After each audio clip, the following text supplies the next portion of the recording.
അടങ്ങീജി പെണ്ണെ തേനും പൊളിപ്പിച്ചോണ്ട് നടക്കുക.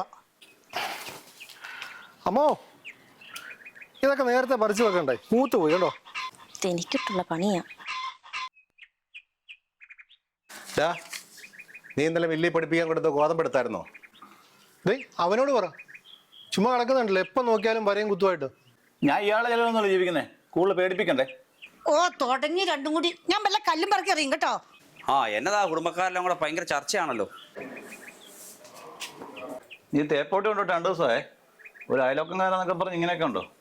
എന്റെ പൊന്നെടാവേ, നീ തുണിയൊന്നും തേക്കണ്ട. ഞാൻ എൻ്റെ എല്ലാ തുണിയും തേച്ച് വെച്ചേക്കുക. നീ ആവശ്യമുള്ളടുത്ത് ഇട്ടോന്നേ. എന്നാ ഓക്കെ. രസ്നാമേ, നിങ്ങളുടെ പൊന്നാങ്ങള 4 മണിക്ക് ദുബായിൽ നിന്ന് വിളിക്കുമെന്ന് പറഞ്ഞിട്ടുണ്ട്. ഫോൺ വന്നാലുടനെ അടുക്കളയിൽ അവിടെ നിന്ന് അമ്മയോട് എന്നെ ഒന്ന് വിളിക്കാൻ പറയണേ മോനെ. മതി പെണ്ണെ, അടുക്കളയെല്ലാം മുറത്തിനകത്ത് അമ്മ മുരിങ്ങയിൽ വെച്ചിട്ടുണ്ട്, പോയി എടുത്തോണ്ട് വന്നേ. എല്ലാവരും അമ്മയ്ക്ക് ഞാൻ ചുമ്മാതിരിക്കുന്ന ഇഷ്ടമല്ലല്ലോ. ചേച്ചിയെ ഞാനാണ് ഒറ്റയ്ക്ക് സംസാരിക്കുന്നേ.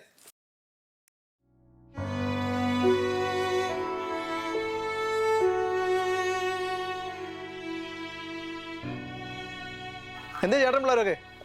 ഞങ്ങളേ ഊട്ടി വെക്കാൻ ഇറങ്ങിയ. ഇപ്പൊ ഇവിടെ ഉണ്ടായിരുന്നല്ലോ, എന്തേന്ന് കണ്ടില്ല. എടാ ഒന്നും മിണ്ടായിരി. അവരുടെ മക്കളൊക്കെ വിദേശത്താണ്. ചേട്ടൻ മരിച്ചിട്ട് കുറച്ച് നാളായോ. ചേച്ചി ഇപ്പോൾ ഇവിടെ ഒറ്റയ്ക്കാ. ബാ മക്കളെ കേറിയിരി. അയ്യോ സമയമില്ലേ ചേച്ചി, ഇനി കുറേ വീട് കയറാനുണ്ട്. പാവം അവരൊറ്റയ്ക്കല്ലേ ഉള്ളൂ. കുറച്ചു നേരം കയറി ഇരുന്നിട്ട് പോവാം. അല്ലെ പിന്നെ എന്ത് പൊതുപ്രവർത്തനമാടാ നമ്മുടെയൊക്കെ. നോക്കി വാ കേറിക്കാം. നിന്റെ കൂടെ ഫോണൊന്ന് സ്വിച്ച് ഓഫ് ആക്കി വെച്ചേ.